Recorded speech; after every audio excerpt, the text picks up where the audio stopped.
ನಮಸ್ಕಾರ. ಮನಮಂಥನಕ್ಕೆ ಸ್ವಾಗತ. ಯಾರಾದರೂ ಪರಿಚಯದವರು, ಸಂಬಂಧಿಗಳು, ಹತ್ತಿರದವರು ತೀರ್ಕೊಂಡಾಗ ಅವರ ಮೃತದೇಹವನ್ನು ನೋಡಲಿಕ್ಕೆ ಅಂತ ಇದ್ದ ಕೆಲಸವನ್ನು ಬಿಟ್ಟು ಪುರ್ಸೊತ್ತು ಮಾಡಿಕೊಂಡು ಅಥವಾ ಅರ್ಧ ದಿನ ರಜಾ ಹಾಕಿ ಆದರೂ ಅವರ ಮೃತದೇಹವನ್ನು ನೋಡಲಿಕ್ಕೆ ಅಂತ ಹೋಗ್ತೀವಿ. ಅದೇ ಅವರು ಇದ್ದಾಗ ತುಂಬ ಒತ್ತಾಯ ಮಾಡಿದರೂ ಕೂಡ, ಬನ್ನಿ ಬನ್ನಿ ಅಂತ ಹೇಳಿದರೂ ಕೂಡ ಒಮ್ಮೆಯೂ ಹೋಗಿ ಅವರನ್ನು ನೋಡಿಕೊಂಡು ಬರುವಂಥ ಒಂದು ಮನಸ್ಸು ನಮಗೆ ಬರಲ್ಲ. ನಮಗೆ ಪುರ್ಸೊತ್ತೇ ಇರಲ್ಲ. ಆ ಕೆಲಸ ಇದೆ, ಈ ಕೆಲಸ ಇದೆ, ನಾಳೆ ಬರ್ತೀವಿ, ನಾಡ್ದು ಬರ್ತೀವಿ ಅಂತ ಮುಂದೂಡ್ತಾ ಇರ್ತೀವಿ ಹೊರತಾಗಿ ಒಮ್ಮೆಯಾದರೂ ಅವರನ್ನು ಹೋಗಿ ನೋಡಿಕೊಂಡು ಬರುವಂಥ ಒಂದು ಮನಸ್ಸು ನಮಗೆ ಬರೋದೇ ಇಲ್ಲ. ಅದೇ ಅವರು ತೀರ್ಕೊಂಡ ಮೇಲೆ ಅಯ್ಯೋ ತೀರ್ಕೊಂಡು ಬಿಟ್ರಾ ಅಂತ ಪಶ್ಚಾತ್ತಾಪ ಪಟ್ಟುಬಿಟ್ಟು ಅವರ ಮೃತದೇಹವನ್ನು ನೋಡಲಿಕ್ಕೆ ಅಂತ ಹೋಗ್ತೀವಿ. ಇದು ತಪ್ಪು.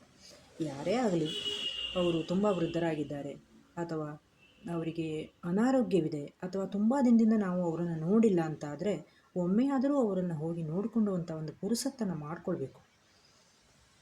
ಮತ್ತೊಂದು ಸಂಚಿಕೆಯಲ್ಲಿ ಇನ್ನೊಂದು ವಿಚಾರದೊಂದಿಗೆ ಬರುತ್ತೇನೆ. ನಮಸ್ಕಾರ.